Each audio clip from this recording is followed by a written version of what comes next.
Welcome everyone to Comics from the Multiverse, episode 351. I am Peter, and joining me as always is Matt. Where's Connor? Who? You know who. Connor Kent. We're going to talk about him later. Wait, we're not. No, we're not. No one wants to hear us talk about Connor Kent. I disagree. I'm sure there's people. No one cares. The ship has sailed. Connor's been He set has out a to new book pasture. coming out, thank you. Just not today. He's not Superman, he's Superboy. So I got confused. Yeah, I like how John was on your Superboy, but he's now Superman, and Connor's still somehow Superboy. Mm-hmm. It's the haircut. That high fade does him no favors. So... Oh, dear. This is a DC Comics podcast. We get together, we talk about the DC Comics we read this week. Coming up on today's show, we'll be talking about Batman 134, Adventures of Superman John Kent issue 2, The Flash 796, Matt read Poison Ivy issue 11, and I'll be doing a Patreon book of American Vampire issue 31. I was going to do both my Patreon books, but then I looked ahead to next week and saw that there's even less books out next week. So no way. Oh yeah, there's we have 2 books next week, Matt. I have maybe I have 3. I don't know. Ugh. If you still want to read Wildcats, you've got 3. I might have to. Hopefully we get solicits next week, because I think we need it. Otherwise you'll be getting some, I don't know, Matt'll try stand-up comedy routine for half an hour. That's not good for anybody. I'm an acquired taste. Oh dear. So welcome to the show, everyone. It's been almost 10 years, and I'm not sure if Pete still likes me or not. That's been 10 years. Yeah. Almost. Come fall. Oh, yeah, I mean, I didn't remember what time of the year it was, but yeah, I mean, 2013 was. Yeah. Okay. Well, yep. Connor, nobody likes Connor, so. Yeah, Connor was about the same time, maybe slightly later, maybe a year later. Yeah. Oh, jeez. I don't know how I feel about all this. What have I done with my last decade? Dude, I remember of life? us talking about future Marvel movies on our old movie show, and you talking about how you're going to be in your 30s when some of these are coming out, because that's how long ago this was. My prediction was true. Yes, 100%. But yeah, I just remember, and it was so far away. It's the way that you said that. You're like, we're going to get into the 2020s. I'm going to be in my 30s. Oof. Yeah. What I did not predict back then was how little I would care about any of them come the 2020s. I mean, that goes for superhero movies in general, not just the Marvel ones. That is true. That is true. You know, so we had not been besieged yet by a certain director. So, well, not 2013. Man of Steel came out in 2013. Yeah, but we didn't have the huge problems. You know, we had problems. It wasn't like it is now. You know. Oh yeah, it wasn't Batman v Superman levels. Yeah. I mean, there's no denying that. So, but yeah, time sucks. Time's a number, and as we all know, numbers are stupid. Numbers are great, Matt. There's always time for a Comixology top 10. You even segued me into it and everything. I know. That's what you did. Yeah, so we'll look at the top-selling books on Comixology as of right now. They're up in order. We'll look at Tuesdays, which is DC's, and then we'll look at Wednesday for the rest of the industry and see how things are going. So, what do you think number 1 for this week's DC books is, Matt? I'm going to guess Batman 134. It is Batman 134. You didn't have a lot to pick from, admittedly, so... No, but it was. I was going to pick a Bat book, and I'm glad I went with that one. Yeah, Batman 134. Number 2 is Adventures of Superman John Kent. Hey! Number 3 is The Flash 796. That's exactly the top 3 I'd expect. It's also the 3 books that I read from this week, so that makes sense. And then you got number 4 is Batman and the Joker, the Deadly Duo. And then number 5 is The Joker, the Man Who Stopped Laughing. Number 6 is Poison Ivy issue 11. Number 7 is Fables 158. So that's that. And then we're actually into trades after that. Number 8 is Batman Volume 1 Failsafe, so the first arc of Zdarsky's run. Better days. And then number 9 is Icon versus Hardware issue 2, and then number 10 is back to a trade, a collection, which is DC versus Vampires Volume 2. So, oh wow. Yeah. So yeah, Super Light Publishing Week. Next week is pretty much the same, although it's even less of the week. There's less books next week that we are specifically reading, but there's still just as small, pretty much overall in terms of publishing. Really weird and lopsided. I really hope when all these new books are launching throughout the year, they mostly go in weeks 1 and 2. It would be convenient. But yeah, that's the top 10 from the week. Really no surprises whatsoever. So what do you think the number 1 book is from Wednesday, Matt? So this is where I have to make a decision if I want to go X-Men or if I want to go Saga. So I'm going to go with Immoral X-Men 3 because it has a Sins of Sinister banner at the top. You're correct. Number 2 is Saga 63. There we go. So yeah, you were right on the pulse. It was one of those two. Yep. And you got it right. Number 3 is Amazing Spider-Man. Number 4 is Wolverine 32, which is still Ben Percy. That's cool. Scarlet Witch issue 4 is number 5. Number 6 is Spider-Man issue 7. That's the Dan Slott and Bagley series. Number 7 is Rogue and Gambit issue 2. I read a Rogue and Gambit book by Kelly Thompson 3 years ago, so they've got another book with the same title. Which I guess go ahead. It's not that weird in the sense that obviously Amazing Spider-Man always just immediately reboots, but it's just kind of, this one's more specific and niche, I guess. Yeah, but this is Stephanie Phillips of Harley Quinn fame doing Rogue and Gambit. So, and then Scarlet Witch is Steve Orlando. So, but Sarah Pichelli on art. So, yeah, I mean, I don't really like Gambit. No kidding. So, I read the Kelly Thompson book because I like Kelly Thompson. I can't say Stephanie Phillips makes me want to read a book of characters that I don't really care about. So, heavy skip on that for me. Number 8 is Star Wars Hidden Empire. Number 9 is Captain America Sentinel of Liberty. Number 10 is Star Wars issue 33. So, maybe because Celebrations this week, Star Wars books did slightly better than normal. I don't know. Maybe. More in the people's minds, the zeitgeist, if you will. Yeah. So, yeah, that's pretty much. I'm noticing there's a Planet of the Apes book at number 15 by David F. Walker, who we've encountered a few times. Yeah. 5-issue mini starting. I assume, that's Marvel has to be because Fox own it. It's 20th century, it's on Leo Comic Geeks. It's right here. It says Marvel. Yeah, therefore Disney own it. Therefore it must be Marvel. But the Marvel branding is really, it's black and white in the corner at the bottom. It's not the normal placement. It's not the red. It was very subtle versus their usual branding. It looks like an IDW banner. It does, yeah. But I mean, that's smart based off of, people think of IDW as that co-branded, So, but yeah, trying to see what this one's about. If it's set pre the arrival of what's his name? Charlton Heston? Oh, I don't know. I don't know. It sounds like it might be. He's talking about the virus that's spreading out throughout the planet, so it might be a prequel to the original movie.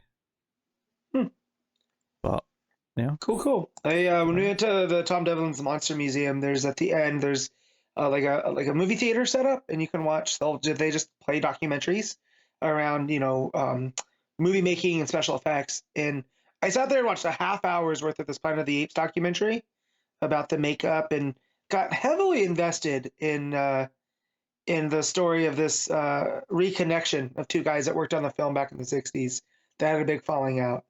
So wouldn't have thought about that but it's cool that there's a comic book now, keeping it in the cultural. Yeah. Oh, there you go. Those top 10s.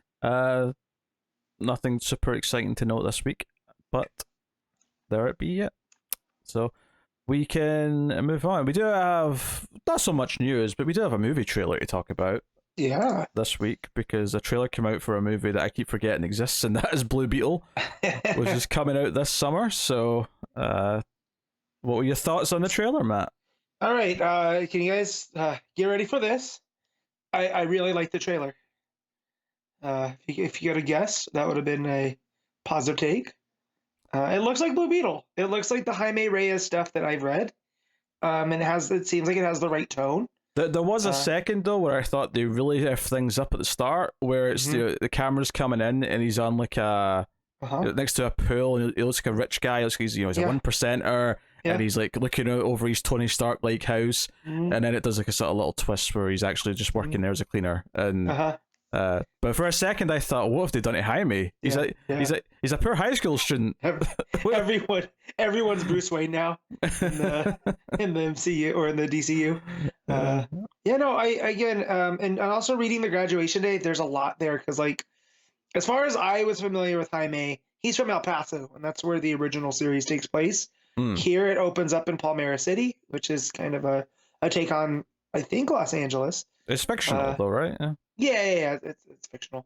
And of course they're dealing with him going in at Cord Industries and dealing with Victoria Cord, and there's that type of stuff in there. But man, we'd see the Bug, Ted's kind of, it's not a spaceship. What is it?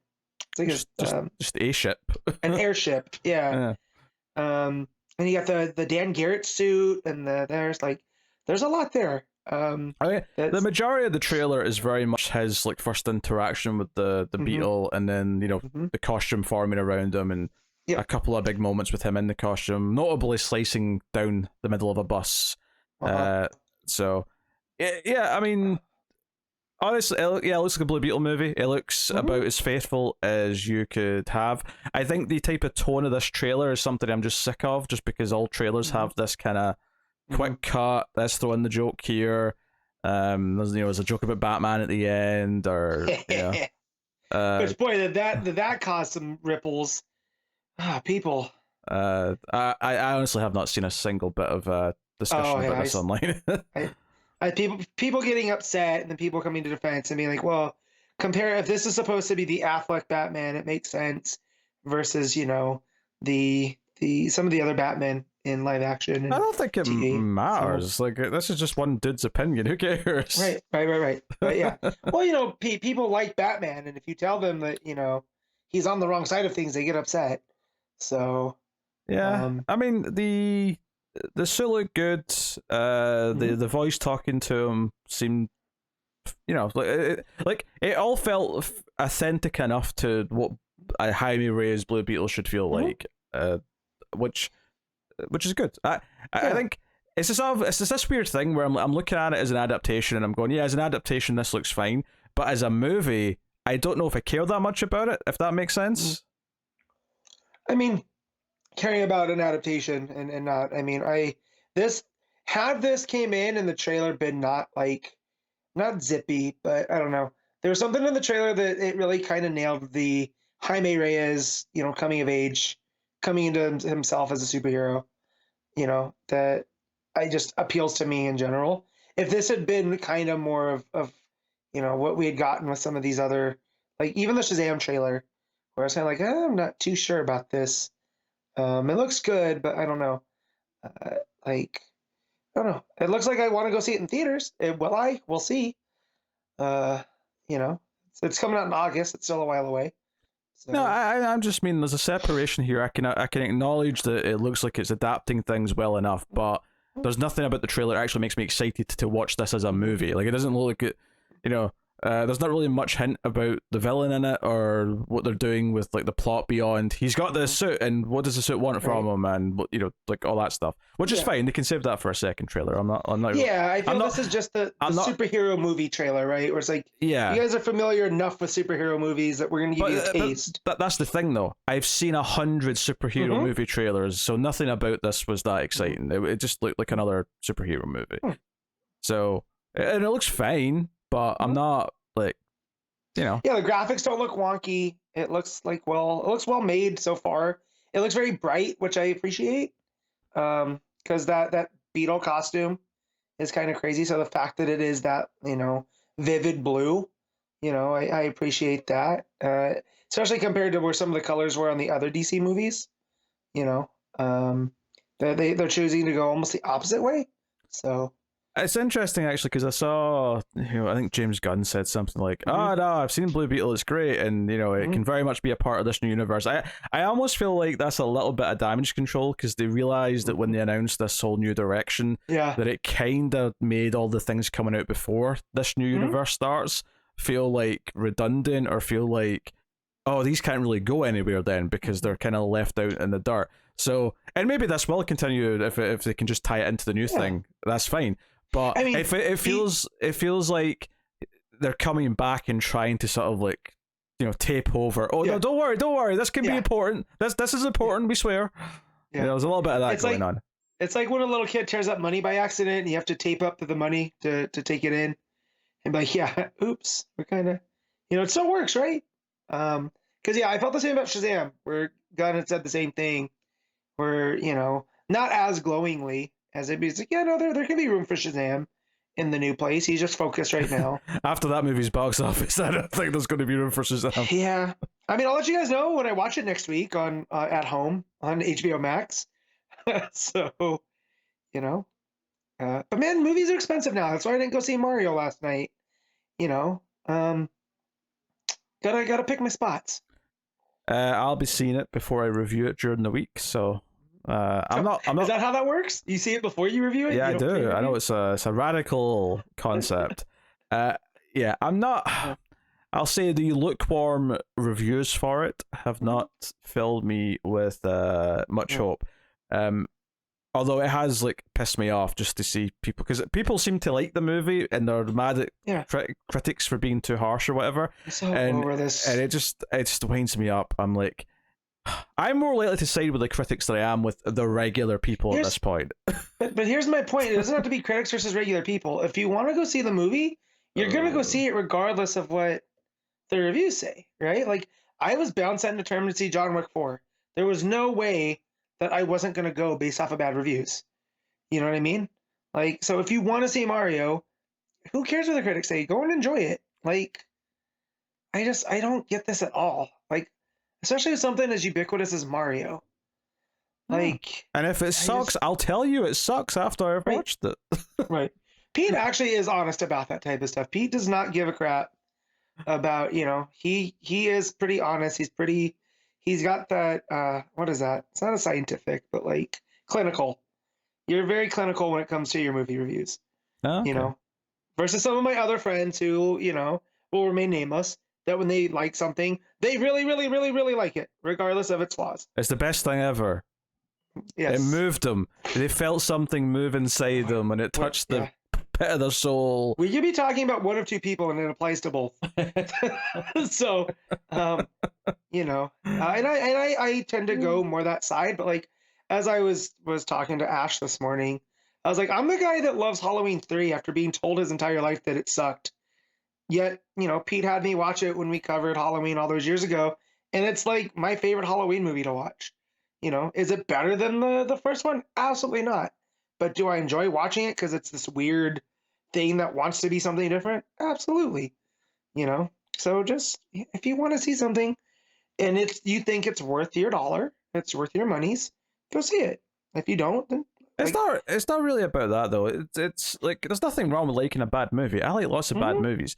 The problem is that it extends from this weird tribalism, and it's something you see with anything that can be split into. It can be video game consoles, the Xbox people versus the PlayStation people. It can be Marvel versus DC people. All these things. I feel like there's this thing where people get butthurt if something that they want to like isn't reviewed well, even if it's still even if the movie's still something they'll end up liking regardless. It may not be. It may still just suck to them anyway. But if there's negative reviews for something that they like or want to like, it becomes we have to distinguish between us and them. They're critics, they're film reviewers. They don't like things the same way people do. But I don't know. It comes back to because this was uttered in the build up to Mario. The it's for the fans. Nothing's more of a red flag to me than the sentence "it's for the fans." Fans shouldn't have standards. They should. Yeah, and I agree with that too. But there should be stuff in there that is, accessible to longtime fans of Mario. I don't think Yoshi's in it. And when I told my wife, she kind of got a little disappointed because Yoshi's her favorite Mario character. Well, they gotta save stuff for the sequel. Yeah, right. And me as a DK fan, as Donkey Kong, I'm stoked that he's part of the first one. So, the one movie that broke me of this really was Green Lantern. because I remember those reviews coming out, and I was taking hits on all sides. I have one particular friend that used that as a look. See, this is why DC sucks. This is why Marvel's better. And I was like, bro, you don't even read comics, all right? Like you only have up until when did that come out? 2011. Yeah. Up to that point, we had I mean, this person's just an idiot because that's got nothing to do with one company versus the other. And I remember getting so defensive. I was like, no, Green Lantern's good. And then I saw it, and I was like, what have I said? Like, but yeah, I got into that, and then I was like, oh, maybe things that I like can be bad, and that's okay. We'll get them next time. So, yeah, I don't know. I'm still gonna go see Mario at some point, maybe on a discount day. I don't know, but man, ticket price is too damn high right now, especially if people are bringing kids. I'm just seeing it for review. I have no attachment to Mario enough to actually just want to see it. Yeah. But we're doing a video game adaptation season on Collector's Cut. In fact, just this weekend, our Street Fighter the movie review went out on MailFuzz Movies, or the Collector's Cut podcast feed, wherever you like. So if you want to go hear me talk about how great Raul Julia is as M. Bison and how that movie's kind of amazing to watch just because of that, then yeah, as he was dealing with a very bad, I think it was, I forget what kind of cancer it was, maybe stomach cancer or pancreatic, like super, super terrible. He still showed up on set ready to go every day. And one of the stupidest movies ever, and he still gave it 110%. It's for his kid. He did not know what Street Fighter was, but his kid wanted him to do it, so he did it as he was sick and on. It's his last role, right? Did he have a posthumous, or is this his last one? There's a dedication in the credits at the end for him. So I mean, yeah. So it was one of the last things he went out. He was trying to make his kid happy by giving it his all as M. Bison. So that's very admirable. Yeah. So that's just what we're doing. Super Mario 93, which I feel will be vindicated after all these lukewarm reviews of the new one. And then we're rounding out the season with Uncharted, which the pain. So yeah. Did you see the Sonic movies? I have seen them, yes. Okay, gotcha. I knew you weren't covering them, but I didn't realize if you had seen them or not. No. I watched the second one on the plane last year when I was traveling home. It was a plane movie. Yeah. And that's my review of it. It was a plane movie. Yeah. Same friend from years ago, and if he hears this, he's probably gonna be mad. Tried to get me to watch it because his kid loved it. And I was like, but your kid is 6. Like, the stuff that I liked when I was 6, I get it. I'm glad that you enjoyed it with your kid, but I don't have any attachments to Sonic, so I'll take your word for it that it was good. I'm glad you enjoyed it. So that's the other thing, man. My friends with kids riding hard for like these animated movies that I wouldn't otherwise know about. Hooey. Like, guys, I get it. So, I'm glad you enjoyed Sea Monster or whatever that was. Sea Beast. Great. I'm not going to watch it. Never heard of it, but I'll take your word I think for it. It's from the guys that did Moana and I forget another, but it's another one of these. I think it might be Sony Animation. I don't think it's Illumination, but yeah. I still haven't seen Disney's last one, Strange Worlds, that came out in November, and without a peep. I know it's on Disney Plus. I just haven't had time. I don't think very many people have watched that one because I hadn't heard of it until someone told me. So, anywho, yeah, that pivoted into just sort of general movie talk. But yeah, Blue Beetle trailer's out. It looks all right. Just people are expecting me to bring this up just real quick. This is all I'll say is the new indie trailer made me cry. So, that's that. Both is as bad as Crystal Skull, though. Huh? Both is as bad as Crystal Skull. No, don't you? How dare you, sir? Hey, but I liked Crystal Skull, so that's a loaded comment. There's parts I do not like, and I'm not going to tell you it's a good movie. I enjoyed it, though. I watch it when it's on TV. But George Lucas needed to be reined in on certain parts, man. So I don't think it will be. I trust in Mangold. Again, Mangold made me cry in Logan. Hard to look cool when you're crying to Johnny Cash, man. So I trust in him. Plus, he made me care about cars in Ford v Ferrari. It's my favorite movie of that year. So, I trust in him. I don't think it'll be something that'll be the lesser of them. Are you a Raiders guy or a Crusades guy? Raiders between the two. Okay, me too. See, I knew I liked you. I mean, I like them all, but it's my order. Raiders my top. Yeah. Raiders, Crusade, then Temple, then a giant pit, and then Crystal Skull. Gotcha. And we'll see where the Dial of Destiny ends up. We're doing all those in Collector's Cut, so we end with the new one when it comes out. Nice. So that'll be June time. Yeah, June 30th. So yeah, so throughout June we're doing all the other ones. Not that I have it marked on the calendar or anything, and have a day off from work. Like, it's my holiday. So hooey. Anywho, let's talk about comic books, shall we? Trying to not talk about Batman. We're going to talk about Batman, issue 134. Chip Zdarsky writing with Mike Hawthorne on the art. So, this run has been...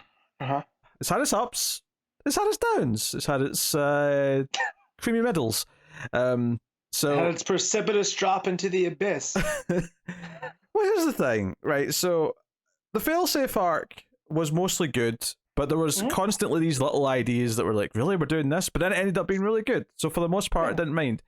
Then we went to this, jumping to a different universe story arc. And it's like, why are we doing this? I don't know if I like this idea that much. But it's well written enough, and it's trudging along. Definitely like it less than the failsafe arc, though. And then, I think it was last time, it was like, hey, this guy on this universe, this is this world's Joker, but he never became the Joker.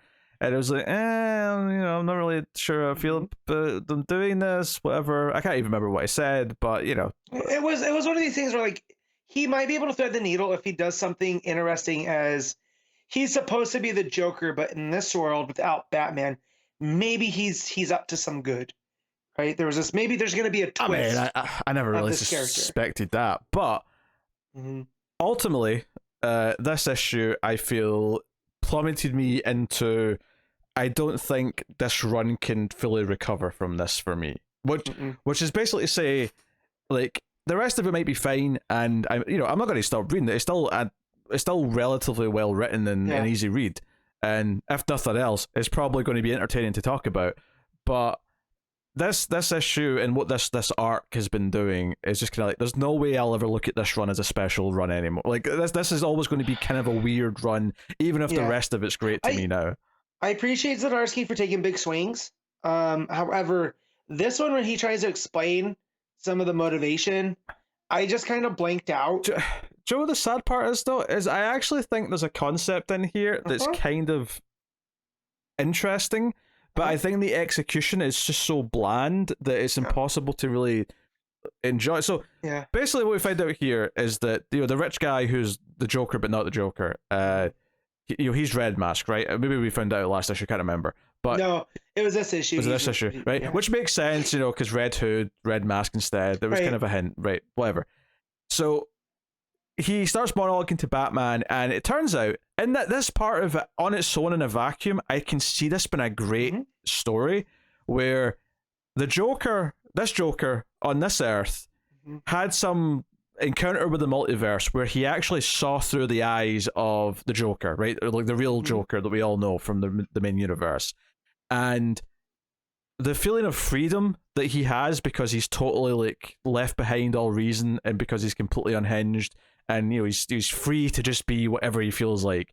This guy, this version of him became obsessed with reaching that, and he's looked through his eyes many times. He's seen this Batman through the real Joker's eyes, and his goal is to somehow have that same transition. He wants to turn himself into the Joker, because the idea of like and I almost got like a Lovecraftian, like someone who's trying to unlock Cthulhu or something. But in this case, he's trying to understand the madness, but understanding the madness will only drive you more mad. Right?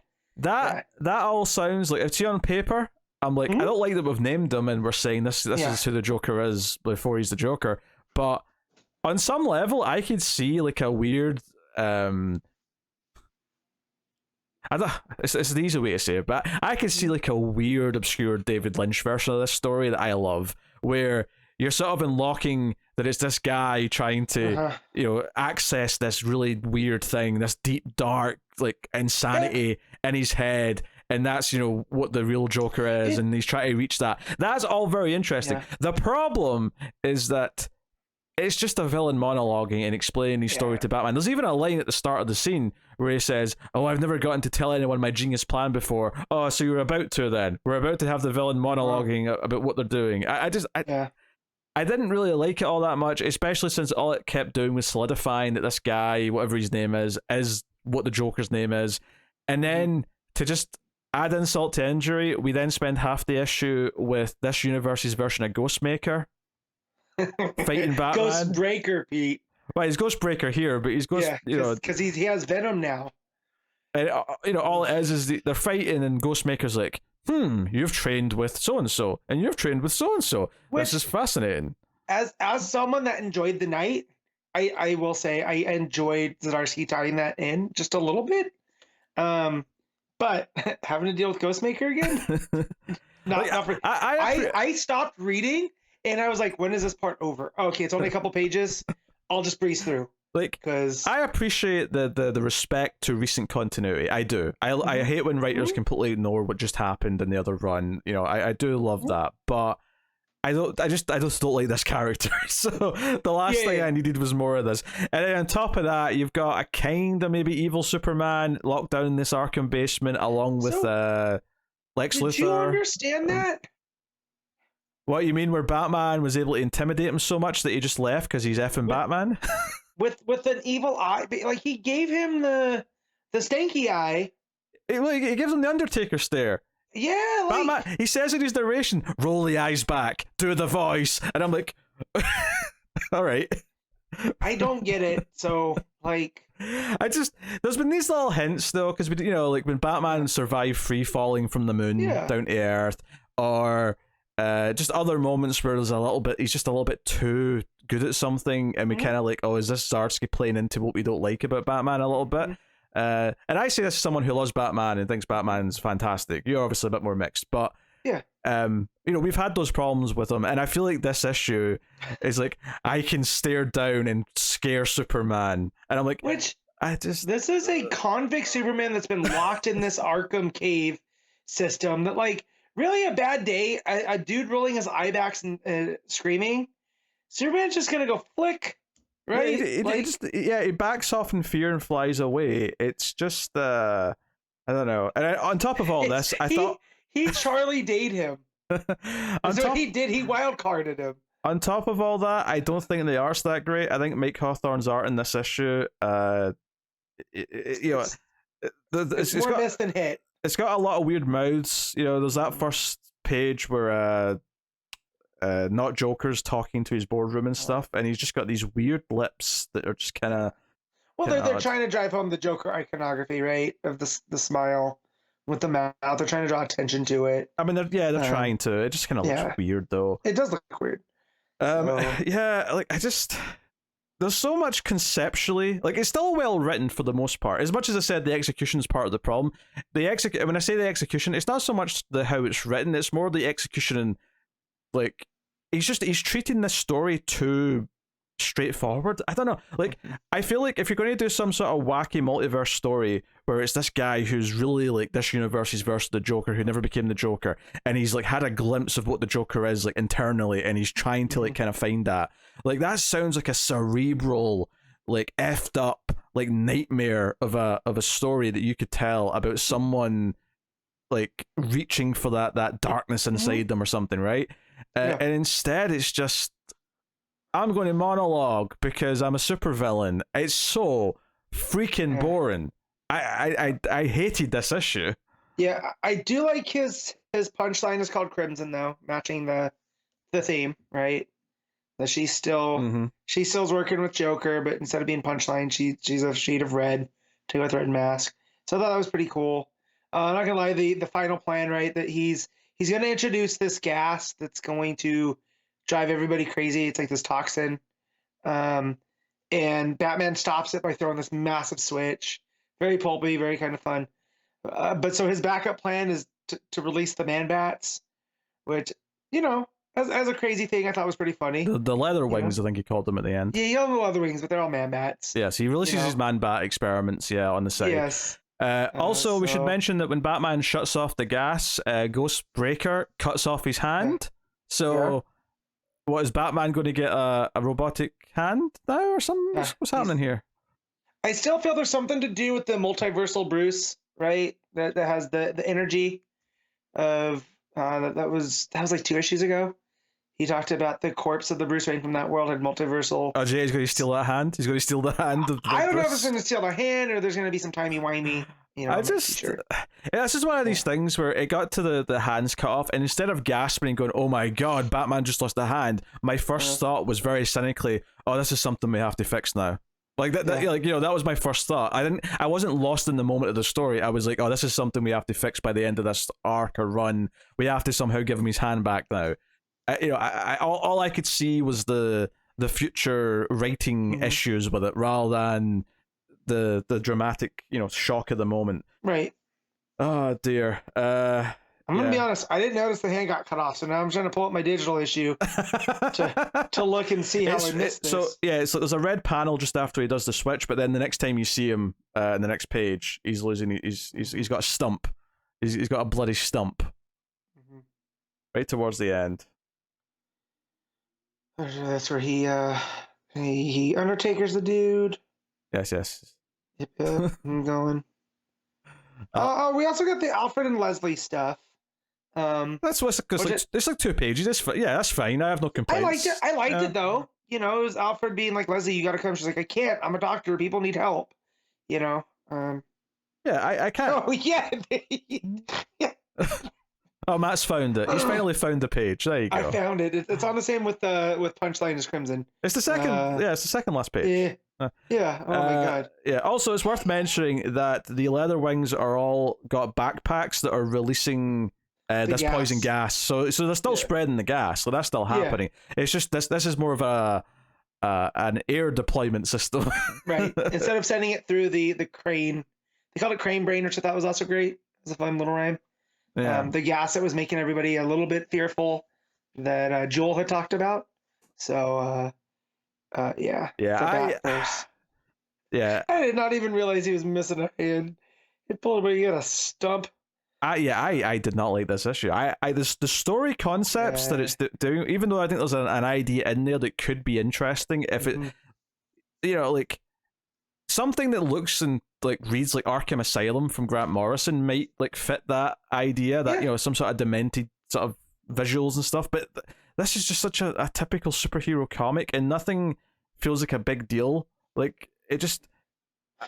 I don't know. Everything about this is underwhelming. I think the concept is fine, well enough, but the actual monologue and the explanation just felt like such a nothing scene. It felt like we've not earned this. It doesn't feel exciting. It doesn't feel like we're just being gut punched because oh shit. And part of it's because they telegraphed it too much with a smile in the previous issue or two. So I hate it, Matt. I hate it. I hate this issue. Yeah, I did. Did you read the backup? I did read the backup. Okay. Because we had been reading the backup. The hating it, does that involve the backup or not? Because there are parts of the backup that I enjoyed. I don't know. Made this salvageable. Almost. Superman dressed up as Batman to make Gotham think Batman's still around for a little bit is amusing enough. I have no problem with that. I like Tim going and talking to his mom.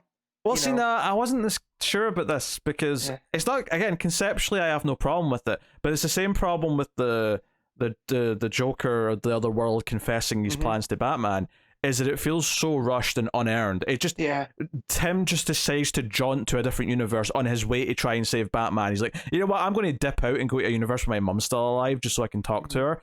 And they have a 3-page conversation or something like that. Well, it was this weird thing where he's going through the time, right? He has Mr. Terrific has kind of made him like this multiversal suit. And so, but he has to keep focusing on Batman to find Batman because of the signature. But for whatever reason, he lets his mind wander to his parents, and that's what takes him there. So I didn't get if that was supposed to happen, right? He let his mind wander, or for whatever reason, it's one of these things. It's not clear. It's one of these things where a conversation between Tim and like another version of his mother, where he gets to open up about a lot of things and explain who he is, like that should be like, I always go back to, there was an issue of Straczynski's Spider-Man where Aunt May found out Peter was Spider-Man, and there's an issue just called The Conversation, and it's just the two of them in a room talking for the entire issue, and like all the big details you expect to come up. And I'm not saying this deserves the exact same amount of weight as that, but this is so quick and fluffy and just like a quick thing in a backup that it felt like there was just no weight to it. It felt like a nothing thrown out there moment. I get that, but I did like the sentiment nonetheless, because this is a guy that, they are evolving Tim into a different character to where he was always like the best Robin, and now I'm starting to feel like he is like coming around to be his own character in the way that Dick Grayson has, and him going and seeing his mom kind of fits in with that. Like, he's not trying to be the emotional distant person that Bruce was, right? Like, he was always meant to be the heir to the cowl, until Damian showed up anyways, and stuff. So the fact that they're trying to make him this person that has, a personal life outside of all of that, and him going to see his mom, I feel like that's something like Bruce would never do, right? Because Bruce doesn't want to upset the tilt of the multiverse or whatever. Bruce is very self-punishing in that way. Whereas I feel like Tim taking this time to go do that gives a little piece of his character. Yeah, I don't... I was never on board with the multiverse story for this arc in the first place, even though there was definitely good parts of how some of those earlier issues were written. But this issue, I think, just like... It became everything... It just became everything like I didn't want from it, or actually even worse, it kind of introduced me an idea that actually sounded interesting, but just did it in the most bland, generic way. And the backups just kind of feel like, Tim's going multiverse hopping, and I'm sure he'll eventually show up in the same universe as Batman and help out. Like, that's probably what we're building to, and that's fine. Yeah. But goddamn, like Zdarsky, at the end, I don't know what you're doing here, man. But at the end, like, this is a far cry from the Zernar stuff, right? Like him telling that story in the back, and it was informing the story that's going on. These just feel like a little bit like they're concurrent, but I don't see how they overlap yet. But like, at the end here we see, all these different versions of Batman. Like, you have the vampire version. What was that miniseries called? Is that Crimson? Is it Crimson Rain or Blood Rain? Is it something like that? I don't know. It's got Vampire Batman. It's got Gotham by Gaslight Batman. It has what looks like the Blue Cowl, the Batman of Russia. An armored Batman of some kind. I don't know where he's coming from. You have the Dark Knight Batman in there. So like, they're playing with these tropes, these well-known different versions of Batman. But like, in this backup, we're not going to get meaningful, like you said, with this one. With him, it's just going to be him reality hopping.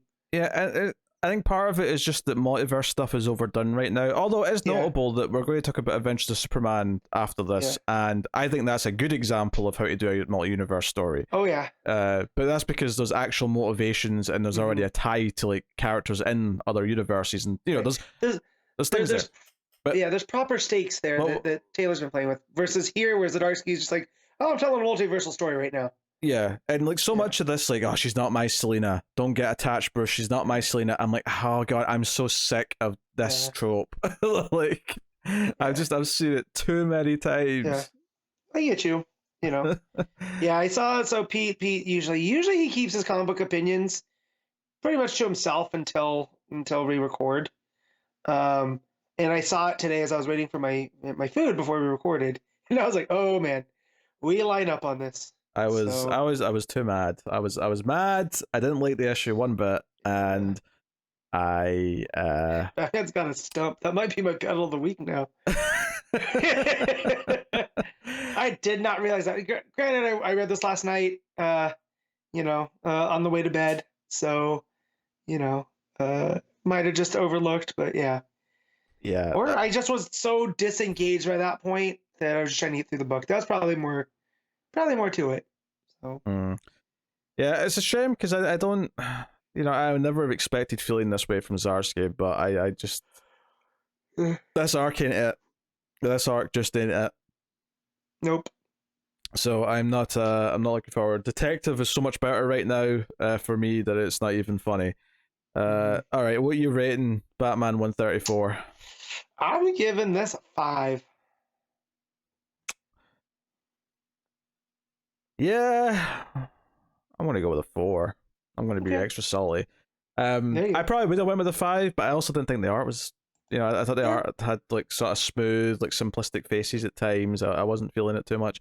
So I think overall, I'm going with a 4. Did not like this issue one aspect. All right. Adventures of Superman, John Ken, issue 2, Tom Taylor writing with Clayton Henry on the art. So obviously the setup last issue is that Ultraman is traveling through different universes and killing different Clarks. John, of course, has a history with Ultraman. Ultraman kept him trapped in that gap where he grew up, in the volcano. Mm-hmm. So there's a personal vendetta there, but there's also having to save his own father because eventually he's going to come for his dad. So there's stakes there, and there's I think this is just partly because Taylor's so good typically at doing this and using, he's done Deceased, and there's a reference to Deceased in this issue. I do love that because he played with the timing, because John's kind of like, why me? He's like, well, you're the only John. Like, time still kind of moves fluid through the multiverse, and there was only one other John that's relatively your age. But he's busy, fighting the undead army. And I was like, very, very well done there, Taylor. Yeah. So, and that's an interesting idea that most Earths still have a young John, and this is like one of the only two that have an adult. But it does this thing where Taylor, in these different books where he's done this, and to an extent in Dark Knights of Steel, but I think in Deceased especially, using like the characters in a way and playing off on their history.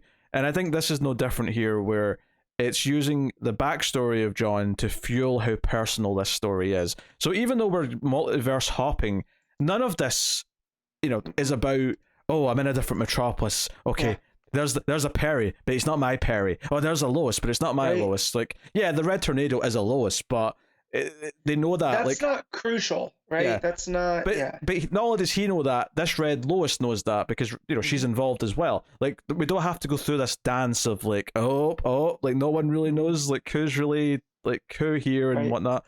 So it's not doing any of that bullshit, which is nice. And then of course, the story, like you said, has stakes. So they say goodbye at the fortress. There's a nice moment where Jay is like, how do you deal with this, Lois, with him leaving all the time?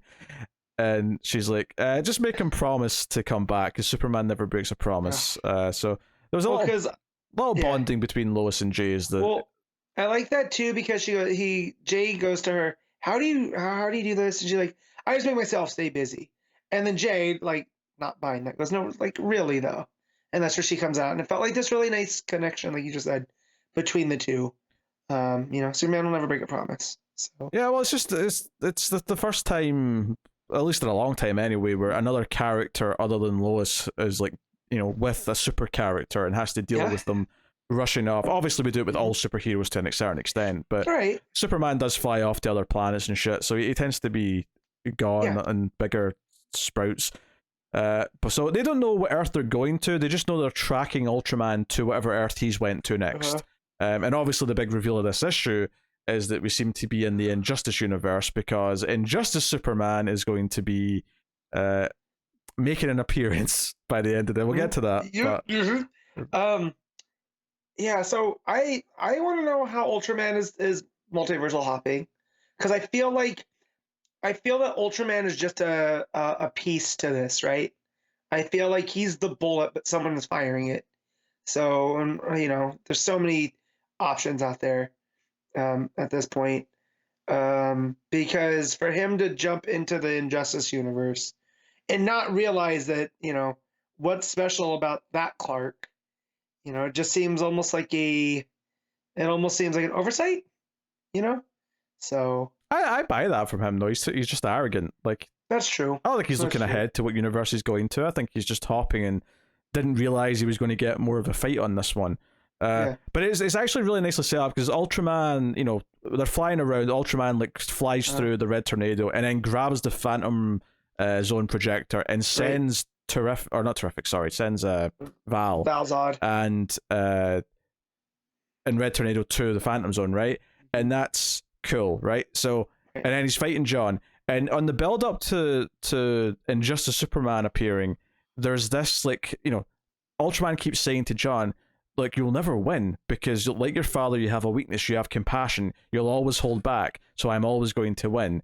That's actually a really nice build up to the fact that when Injustice Superman shows up, the whole gimmick of Injustice Superman is that he's the Superman who left that behind, who lost his cool and turned to be willing to kill. And sure enough, the big sort of entrance here is that Injustice Superman just appears behind Ultraman and snaps his neck, and I could not help but notice a similarity with a certain movie with a so-called Superman killing a Zod.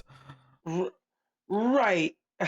Like, except here I feel like it's earned, right? Because this is a Superman that has seen some things. This ain't his first go-around. Well, yeah, obviously. I mean? That wasn't a complaint, Matt. No, I know. Like, the whole point of Injustice Superman is that I'm saying that is a critique of Man of Steel. That this Superman's willing to do this. This is the bad Superman. This is the one who's killed people. This is the one who's tried to run a fascist regime. The bad Superman. The not so, his heart might be in the right place. Don't get me wrong. So. He's not the worst Superman. No. But he's a bad Superman. Right. So, because I was shocked. Like, because I'm thinking, okay, we're gonna get John and Injustice Superman, and there's shades of gray and whatever, and they're gonna have to team up and take on Ultraman. I had no in issue 2 that Ultraman's just done. Just, snappy. He's looking behind his back without moving his neck. Snappy. Yeah. So you get the big fight between Ultraman and John. John goes all electric blue, which does do some damage, but it weakens him because it takes up too much energy. Yeah. So Ultraman's about to kill him, and he's like, "Hey, I'm going to go after your Lois." Like, because there's a moment in the middle of the fight where he's like, "Wait, you're my John?" And he's like, "I was never your John." So they realize that this is specifically the one that he held captive, and all that stuff. But you get a full page spread of Ultraman being killed, his neck being snapped by Injustice Superman. And then the ending of the issue is Injustice Superman recognizing Lois's eyes in John. Like, you have her eyes. And so, there's two ways this could go. Is Injustice Superman going to sort of see the light again because he bonds with John, and John sort of puts him back on the right path, and so on and so on? Or is he too far gone? Or does he become like a new nemesis because he is too far gone and he wants to keep him for himself? So this had a couple of, holy crap moments. That, when John goes electric blue, I think that was handled really well because he's dealing with not just a physical block of having to fight Ultraman, but his PTSD of dealing with that, right? So Ultraman already has an edge, and then when the electric blue stuff hits, you get this one, and then you get the Ultraman snapping the neck, or Infinite Injustice Superman snapping Ultraman's neck.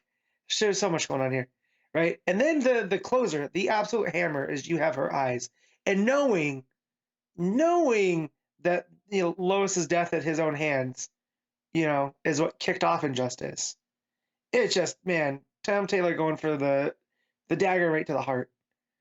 Yeah. So, this all makes sense, and instantly there's story possibilities because even if you only just broadly know the backstory of this Superman, and I do because I never played the game and I never read the comic, so I only know the broad strokes. But even just knowing the broad strokes, there's instantly potential from this story because we understand this character, we understand John's backstory, and we can sort of see the possibilities of, okay, what happens when these two different characters clash.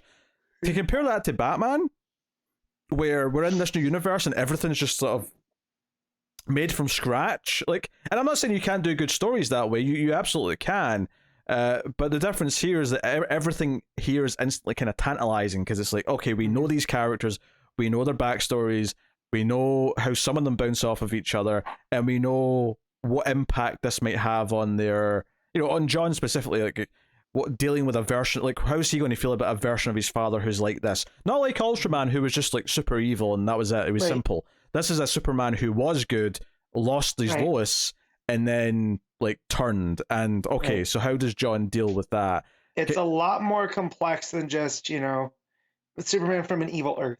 Yeah, and especially again, I complimented how it was building up, like him saying, "Oh, you have compassion, and therefore you always lose." Enter Injustice. Superman doesn't have compassion. Mm-hmm. The other bit of foreshadowing in that fight right before he shows up is he threatens his mom. He threatens Lois. Yep. What did this Superman lose? He lost his Lois. Mm-hmm. So John may have to face this idea of a world where he could have lost his mother, and what would that do to his father? What would that do to him? Instantly, there's so many like good character drama to like gain from everything that's happened in this issue. Like I enjoyed Taylor's run on Superman. He's John Kent Superman, but I think this mini just from 2 issues I think is the best arc that he's done with John. Mm-hmm. Because it has real culmination and it has real stakes to everything that's going on. Now, do we think this was just supposed to? You think this was just the next arc? And then when Williamson was brought on, they returned it to Superman, so he kind of had this planned out. Yeah, I think this would have just been an arc in the book. Maybe the final arc, maybe not. But I think they just wanted to like do their new #1 issue Superman with the new creator. So and that's fine because this is still of that quality. Tom Taylor hasn't lost a step. Oh, it doesn't matter. It's just that thing sometimes where they want to refresh and do the new #1, but they still want the previous run to finish. So they shift it off to like a mini-series or another book to finish. But that's effectively what this is, though. It's just the last 6 issues of his run. Yeah. So, no, I really like this issue. I thought everything that it built up on was good. So maybe Val-Zod and Red Tornado Lois will Lois get out of the Phantom Zone by the end of the arc. Maybe not. Yeah, well, I don't know because I do like that he's like, I had to break off a neutron star lock off the my dad's security to get this, so we got to take care of it. And then it gets destroyed in the fight with Ultraman, so I'm sure there's other Phantom Zone projectors they can bring him out with, but it does make it feel like John is solo now, right? To kind of deal with this version of his dad on his own, without Val-Zod telling him things or, because you'd assume that they're aware of this version, right? Like they're aware of Ultraman. So, because maybe we get a completely different version as told by Clark, right? That Val-Zod and Red Lois wouldn't let John know. So it's got me hooked. I don't think I followed that sentence there. I think you said Ultraman instead of Injustice Superman at one point, and it confused me.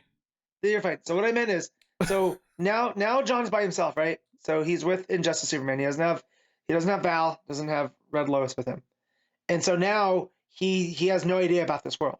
He's just going to hear this version of Superman's versions of things, and not realize how dire like this was, and I like that. Because it's going to give him some room for explanation. Because we already know how John reacts to injustices. We had 2 full stories of that so far. So I'm excited. Yeah. No, I think this was really good. I'm not the biggest lover of Clayton Henry's art, and I do, it's not like amazing to me or anything. The big forehead syndrome kind of creeps in a little bit here or there. It's very clean and kind of digital looking at times, so I'm not in love with it, but it doesn't do anything too egregious either, so it's kind of serviceable on my end. I think the big blockbuster moments really hit though. I think his big moments hit really well. I guess what I would say is the layouts are good for the sequential storytelling. I'm not necessarily a big fan of the details themselves. Yeah, that makes sense. But no, the storytelling though is top notch. Really like what this is doing. What did we do to deserve Tom Taylor? Right? Like his Superman, his Nightwing, all the little offshoot books he's done. It's just one after another, constantly entertaining us. Yep. No, really good stuff. Sorry, what are you giving Adventures of Superman John Kent issue 2? I'm giving this an 8.5. Yeah. Do you know what? I'll agree with 8.5. I'd probably give it a 9 or more, even if I like the art more. So, there you go. Mm-hmm. All right. The Flash, 796, Jeremy Adams and Roger Cruz, Fernando Passarin and George Kambadais, all on art. So, final issue of the 1 Minute War. And unfortunately, I think this is probably the weakest issue of the arc in some ways. I think it's just a little bit too messy with too many characters. And there's a few times where, like, everyone's fighting, and at one point, like, I think Wally traps the Prince dude in like the container and quickly explains, "Oh, I understand. This will keep you outside of time, so you'll be stuck in here." Blah blah blah. And I'm like, "I'll take your word for it, Wally." But he said it as if it was like set up before, and I'm like, "That's like the details of how all this stuff works have all been gobbledygook from the start." So I'm not. Yeah. It's a lot of timey-wimey or a lot of Speed Force, bro. Right? Yeah. And so, but for me, the setup is that when it's revealed that the Admiral is an organic, right, and he's not using the artificial Lincoln, that's what made Wally understand that he's outside of time like all the other Flashes. Therefore, when they, that makes him a living paradox when this all happens. But still, timey-wimey, don't think about it too much. You'll give yourself a nosebleed. Might have happened to me. But I do like that resolution of it, that basically they stop it before it happens because of Flash time travel. And also how Adams kind of redeems the characters that Wally, killed from the book that we don't like to talk about. Well, he didn't really kill them. They already revealed that back in the first arc. No, I know that, but like he gets his piece with them, right? They're in Time Point to help, with Gold Beetle. So another character I love her just as a concept. So yeah, there's a fun couple of little moments here where she's at the end. She's like, she's invited in. She's like, "Is Jay in there?" And he's like, "Yeah." He's like, "Oh, I can't meet him yet then, because the first time you meet Special, I can't ruin that." So I'm gonna. Yeah, that made me be like, "Oh, that's so cute." Like, So, which again, Adams has been great with the family dynamics thing. Like even her, because we do see that those two, in the future are together. So, that stuff's there. But yeah, I really like the Time Point stuff. Where they talk about, and it became Planet Flash because of Wally's impact on things. And but it was the vanishing point type, crux of nexus of realities or time. And that's basically what they're going to use. Wally is now the secret weapon that they're going to need to defeat them. So I like that. Yeah. I think it's a bit weird though that he shows up in the fight with all these characters, and they set up all these other characters because they're not speedsters. The tech they've got or whatever gives them 1 minute. They've got 1 minute before they all freeze like everyone else. So they help where they can. I do think it's weird that there's not like kind of like a great big moment where like everyone sees Wally's alive again. It kind of happens, I don't know, sort of gradually. And I know after everything's done, like Irie runs up and says, "Oh, hugs her dad," and Linda's happy to see him again. But I felt it was missing kind of the big like, "Oh shit, Wally's back" moment. Like for them, for all the other characters who thought he was gone and not coming back. I felt like it was missing in that moment. So I do think this final issue of the arc is probably the weakest part of it. I have enjoyed the arc overall though quite a bit because it's a really fun concept, and all the character dynamics, like you said, have been entertaining, and they've been kind of heartfelt in places, which is really nice. But this one did suffer a little bit from just a lot of like last minute exposition just to explain things. Even the villain sort of talking to his like subordinates who try to like turn against him when they find out he's an organic. Which I don't understand, because wouldn't they? He fought through being like an organic, like he's, he started from the bottom. He was what they used to, imprison, and now he's in charge. You just sort of think they sort of respected his rank, but all of a sudden they get, prejudice, and that's it. So maybe an extra issue would have helped to decompress a little of it. Yeah, it's just a little bit rushed here in this final issue, and there's a lot going on, which is a little bit of a shame. But you get the sort of time rewinding at the end, and then Barry running off to Iris to say yes, and everyone else sort of being good. So it's, the ending is quite nice. You get a full page spread of the entire family having a barbecue. Then there's a little epilogue page with Max Mercury and Bart, and interesting little theory that comes up in this, actually, which admittedly it felt like a little bit of just we're going to try and make this story feel more important, so we're going to suggest something here, which feels a little forced. But this idea that the reason why Max ended back up in this time period, and the reason why Bart ended up in this same time period, so they've all kind of collected in this time period, is that, because we're all meant to be here to stop this, to stop the fraction from doing this to Earth. Fate's kind of put us all, or the Speed Force, I should say, is all kind of put us here in the same place, in the same time. That felt a little bit, I don't know, disingenuous to me, because I'm like, okay, you're saying that now because you're writing this arc now, but that's not really true. So I rolled my eyes a little bit at that, but there's this sort of scene at the end where Max and Bart run off into the sunset to sort of maybe go somewhere else. So I don't know if there's plans to pick up with them somewhere else. I don't know, but I will say that I do like that Adams is giving us probably something he enjoyed back. We all know he's a big Flash fan. So teaming up Bart and Max again, and they don't know what the future holds. It's unwritten, and they get to go off now. I do like that. I feel like he got to give them the ending he's always wanted, to see for them. So, but just that image of Max staring off into the sunset, and you're just like, oh man, yeah. Yeah, I think the other little thing is that it's a bit messy with the fighting in the middle. Is at one point it starts like, it's not quite her narration, but it's like a Miss Murder. Like, she starts talking to people, and it's like a different type of box versus the other dialogue and narration boxes. I felt like there was just a little bit too much squeezed out of some of those pages. Again, some of it could have been decompressed and fleshed out a bit, and maybe another issue would have been the thing it needed for that. But also, we never got any payoff to Godspeed. I figured we'd seen Godspeed. Yeah, that bugged me as well. I was like, I thought he was going to show up and do something. Me too. I thought he was going to be the one that puts the end to the Admiral, because he has zero issue with killing people. Yeah. I thought he was going to show up and do something that the good guys wouldn't do, but because, enemy of my enemy, it would inadvertently help everyone else,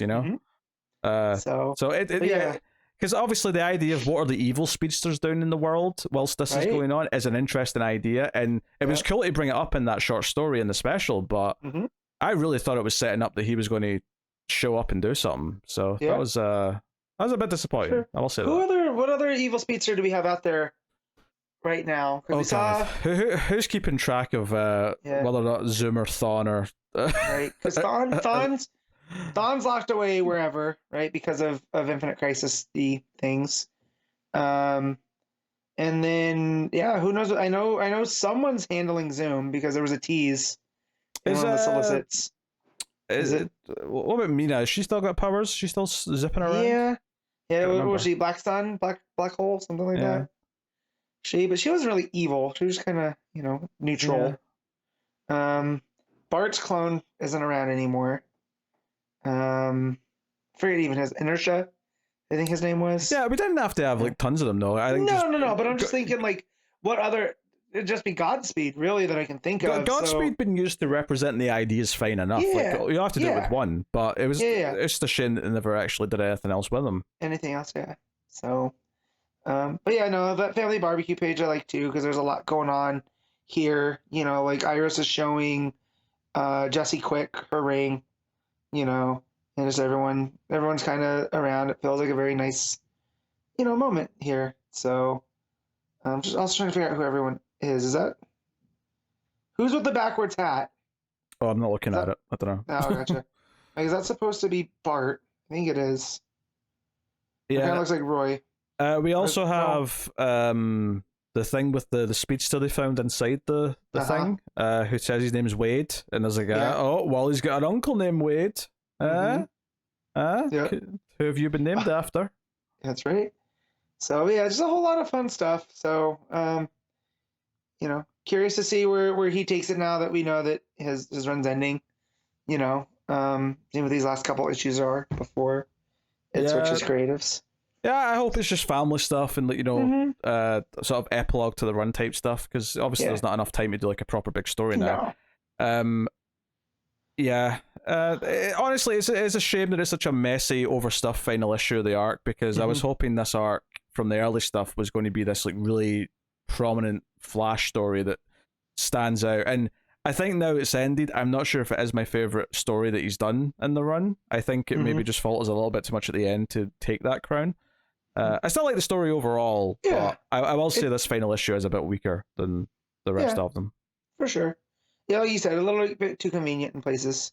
You know, could have used an extra, just a little bit decompression, and I think it would have. So, but I mean, great concept for an event for Flash. Oh, absolutely. Yeah, we said that right from the start. I think one of the big problems with this final issue, though, there's so many groups fighting that it's just hard to get a grasp on what each group is trying to achieve at any given point.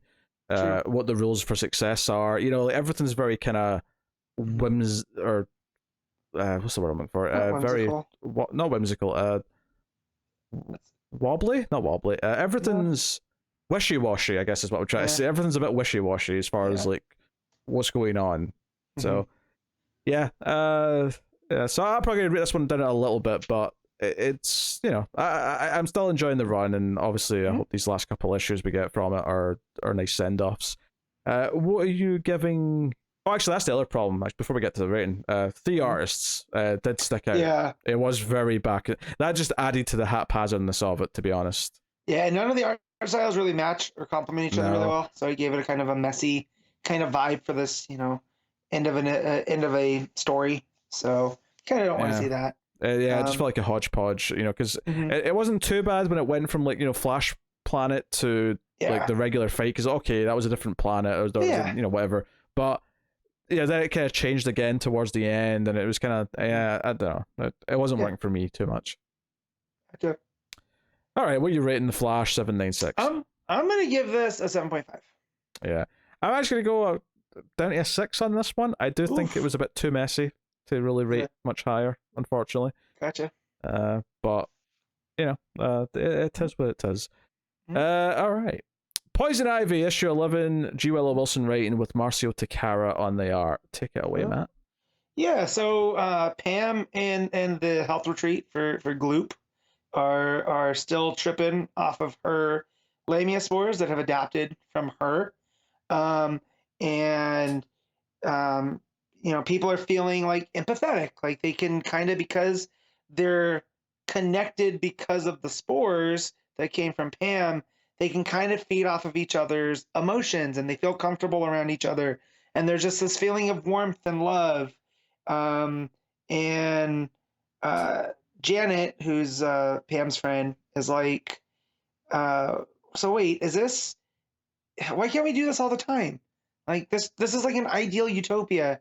And Pam's like, well, do you want the poetic answer, or do you want the scientific? Because the scientific answer is that we need more dopamine than our brain can produce to be that cooperative. But the poetic answer is that we all have our own boundaries and limits, and we don't know what each other's are, so we need these chemicals to give us permission to cross those boundaries. And she's like, yeah, maybe we should just stay like this. And then Janet passes out. Pam starts to panic, and she yells at Janet to stand up, and she does. And so now it's almost like she's fully in control of all of these people because they're basically high off of her mushrooms. And so it gets into that kind of what her ultimate plan was with the original Lamius Wars, to create the zombies, to kind of wipe out a chunk of Earth and stuff. So, Pam now feels like this weird responsibility because, like, they're internally connected through the network of mushrooms, right? So yeah, that works, but now they're all connected to her. So now they're also bending to her will, and she doesn't really like that because she's learned, life's about free choice and free will and all this stuff.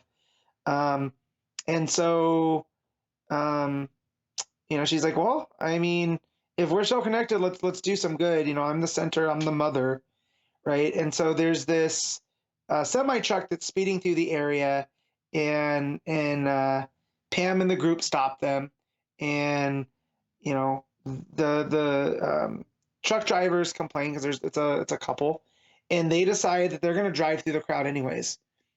And Pam is like, no, they'll stop, and they don't stop. And so you see Pam grabbing kind of the group, trying to shield them, and the truck goes through, and they stop, and no one's there now. And so Pam realizes that because they're all connected, they can travel through the green together. And so out of her quick thinking, she traveled through the green. They all pop up out of the dirt, a couple 100 yards away. And she's like, oh, this could definitely be a problem. So they all start coming out of the haze, and Janet starts, questioning Pam. Like, why would you use us as a human blockade? And she's like, well, here's what I found. Oops, there's my, I don't need the answer, Siri. But why would you use this as the human blockade? And she's like, well, I still have a mission, and I sorry, I am who I am. Like, I'm gonna, she's like, no, that's not who you are. This is the Sullivan thing. That's what you were, and she goes, no, you're not. When I first saw you, you were this monster, but now, like, you still are that monster, but you want to protect us. You want to protect others from the bigger monster. And you can do that. You have the permission. So it gets back into that Pam talking about, sometimes you need those chemicals to erase those boundaries, even for Pam, right? She still thinks that she has to do things a certain way, right? And now she's arguing with Janet. She's like, well, no, I didn't infect these people. This isn't my fault. She, the Gwyneth Paltrow analog, she collected all these mushrooms. This was an accident.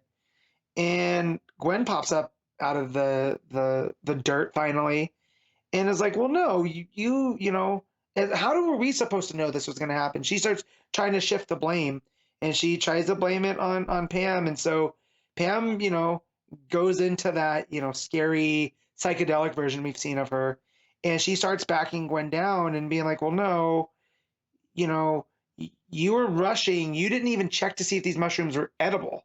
You just were all about your cost and all about, I only half pay attention. I just keep hearing you talk about mushrooms. That's all I'm hearing. That's what this is about, right? And so, you didn't check anything. You didn't train these people properly. You share responsibility. And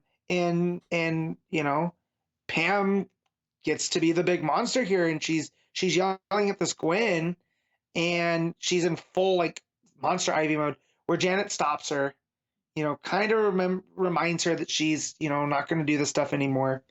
And Pam backs down, but as she gets down to talk to Gwen, Gwen's just like, yeah, I'm scared. I didn't know what else to do. I'm not thinking straight. I wanted to help people. I don't want to hurt people. And they hug.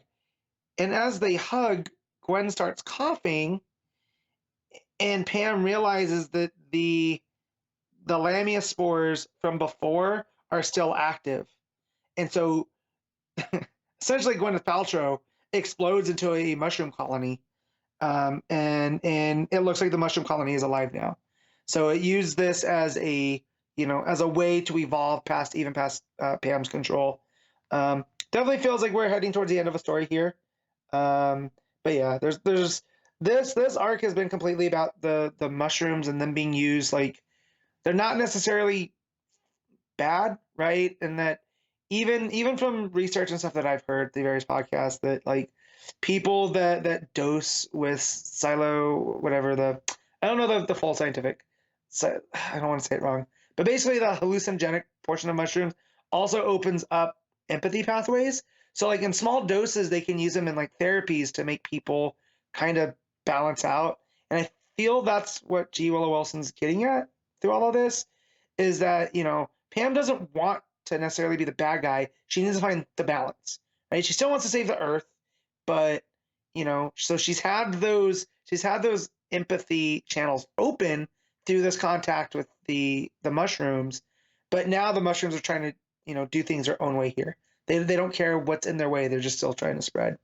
But I mean, it's kind of good storytelling in that you know she took a little side jaunt away from the original Lamia Spore things, but I think it's smart with Last of Us popping back up in the public consciousness, right? I'm surprised you even know about that, Matt. Oh, I do. And so it took a little side jaunt, and now it's back to where the Lamia almost have their own form, and it reminds me of when Charles Soule was writing, and the mushrooms had their own kingdom. It was the gray, right?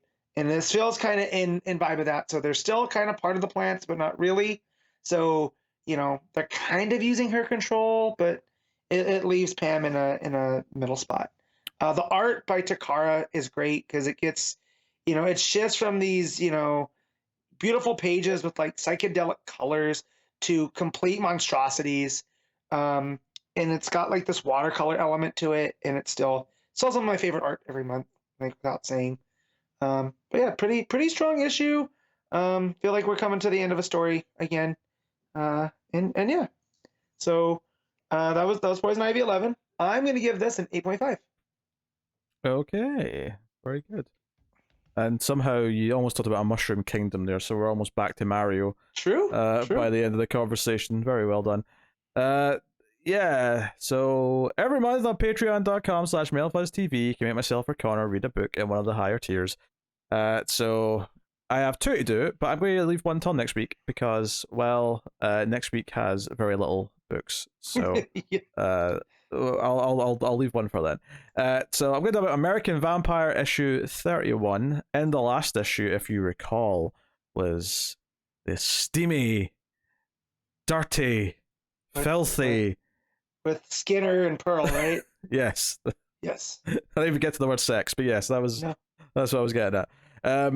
But also, Henry woke up in the hospital as well. So this issue starts with her by his side, and they're happy to see each other, and she's breaking down and crying, talking about how she can't do this again. If anything happens to him, she's turning him, even though that's not what he wants.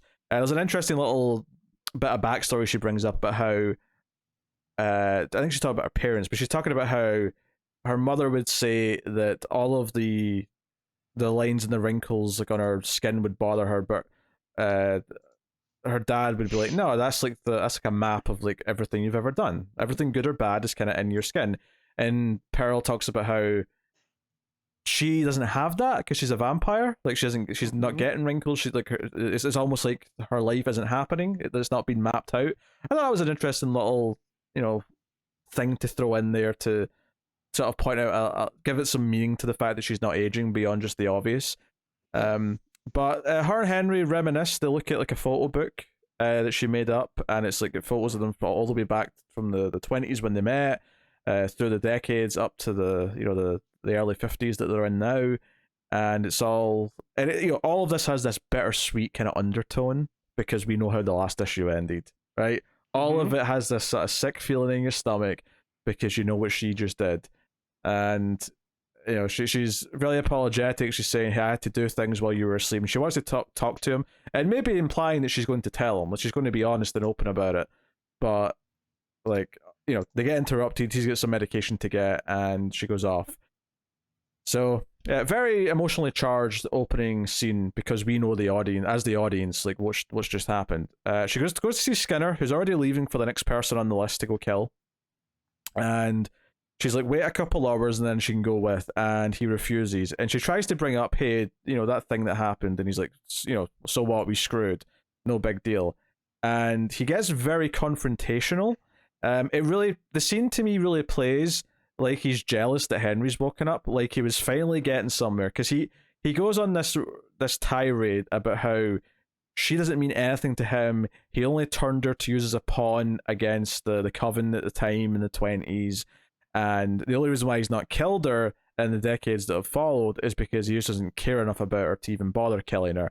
And it all feels a bit disingenuous. It all feels like he's trying to convince himself this, and that he's acting out, because he does have some sort of weird connection with her. He is fascinated by Pearl. He's been kind of clinging to her in some ways over the decades.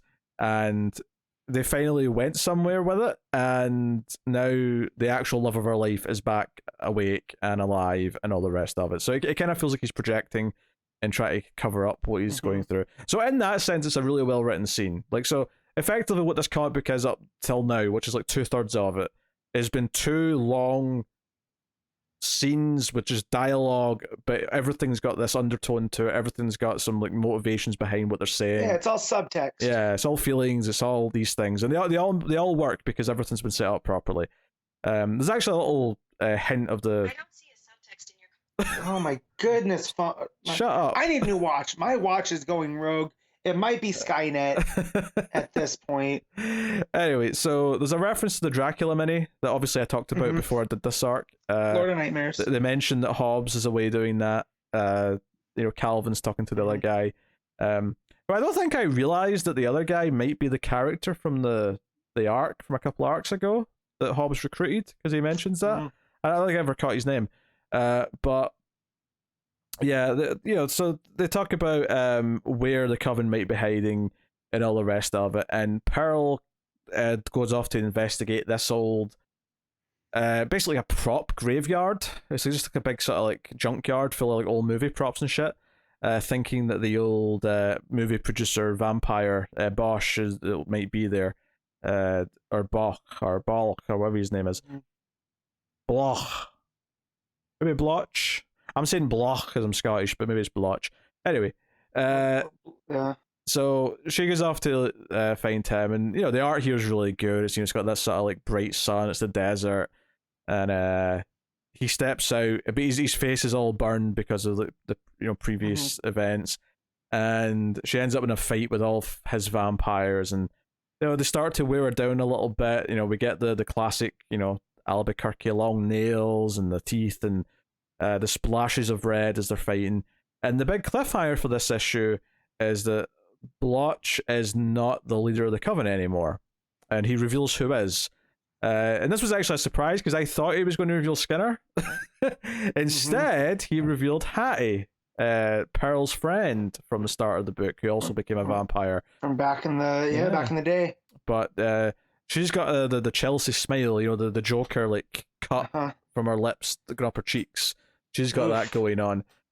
So it was a surprising cliffhanger.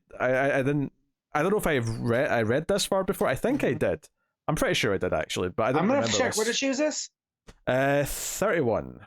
I gotta see if I have that in my trades. So I only got this in trades. Yeah. So I think we're in volume 5 of the trades. Yeah. Because this doesn't seem familiar at all. So I know I read Lord of Nightmares, but that was the last thing I remember reading. Yeah. So.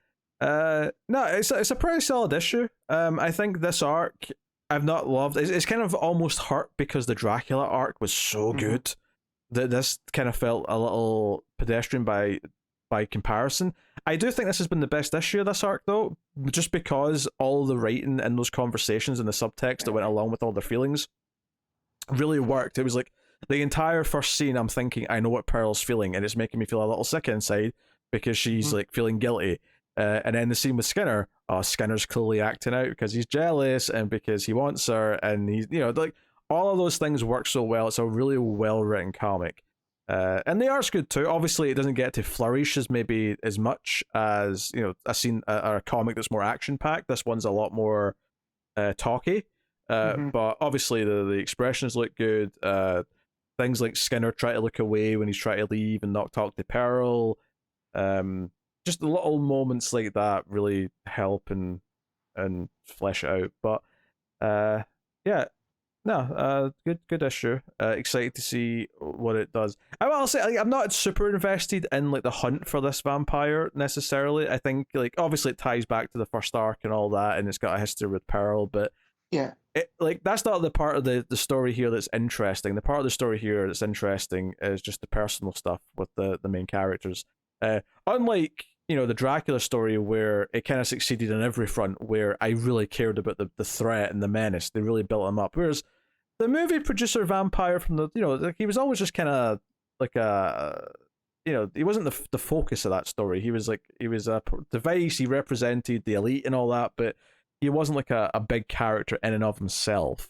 So that would be the only critique I'd give the arc per se, but this issue was probably the best issue out of the whole bunch. So, so far anyway. So I will give it a happy 8.5 out of 10. So there you go. That is American Vampire 31. So that'll take us on to the part of the show where we pick our favorite stuff of the week, favorite panel/moment, favorite cover, favorite art, and top 5 asterisks books of the week. Asterisks because there isn't enough to do a top 5 this week. Matt, what is your panel/moment of the week, and is it the stump? It's not the stump. I'm much more mature than that. It's going to be from Adventures of Superman, and it's going to be Injustice Superman snapping Ultraman's neck, because I really let out a holy, I didn't need the claps, of course, after it, but I'm a wrestling fan. What am I going to do? Yeah, I gotta just pick the same thing because it's the moment. It's the moment of the week. Yeah, I wanted to pick the stump, right, just to add a comedy level. There's some stuff in Flash that I could have picked as well. That were just, that final barbecue scene is kind of nice, but nothing had the impact as Injustice Superman showing up. No, I think that's a fair pick. Cover of the week. I quite like the super dark Joe Quesada cover for Batman, but my pick is going to be one of the variants for Flash, which is the League Arbet cover, which is just the Flash running with a sort of red splash with yellow lightning around him. It's just simple, but just looks good. What's your pick, Matt? I mean, it is a week that Ivy comes out, and I was going to try not to be a parody. There's not a lot of books though, so no, that's true. Go for it. But Ivy does have a couple. The main cover looks real nice. I'm trying to pull them up again. Because there's also an Amy Reader that's got Ivy like laying on the ground, and like mushrooms sprouting up around her. There's a Seb McKinnon, like it almost looks like a Middleton one too. That's very dark and ominous. I'll go with the Amy Reader one just for the iconography. Looks real nice. Sure. All right. Best art of the week. This is Takara with a bullet. It's my favorite art almost every month. If there's not a Shaner or any of Tom King's people, right? His pick of the litter. Takara is pretty up there for me. This is by default. I think Clayton Henry's winning for me. Yeah. I only read 3 books and I didn't really like the art of Batman. Too bad you can't pick Albuquerque for Vampire, right? I know. And Flash, had 3 artists, so it was 2 all over the place. So by default, Clayton Henry's taking it. Yeah, I did have the Miguel Medoncha stuff in the backup. It's pretty okay, but not enough to necessitate. That looked better than the main story for sure. Yeah. But yeah, I can't pick it just for the backup art. Yeah.